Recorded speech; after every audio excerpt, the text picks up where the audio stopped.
Lo sport veneto sta male tutta la società, diciamo, civile, sta male lo sport nazionale, ma lo sport veneto sta soffrendo molto. Come ha detto il mio grande presidente Giovanni Malagò, oggi rischiamo a fine anno di aver perso il 50% delle società sportive, una cosa abnorme e astronomica. Le cifre sono quelle che fanno riflettere.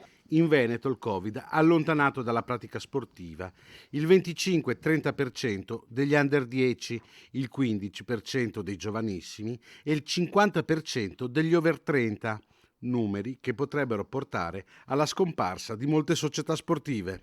Chi pratica sport un po' di quote di partecipazione le dà alle società. Le società in questo momento sono asfissiate da rosso profondo delle casse, dal dover rispettare i vari DPCM e tutte le normative che si susseguono costantemente, continuamente, dalla difficoltà del ritorno alla pratica sportiva perché le visite mediche per chi pratica sport agonistico sono intasate e sovraccariche.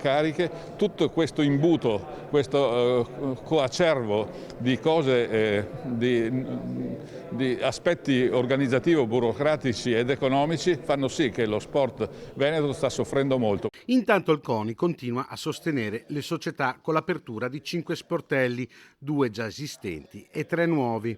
Il SIS a servizio degli impianti sportivi, un servizio di consulenza fiscale, un servizio sull'alimentazione per sostenere gli sportivi e prevenire l'obesità infantile, un nuovo sportello psicopedagogico e uno sportello che sarà centro d'assistenza per i finanziamenti, per non lasciare inutilizzate risorse pubbliche.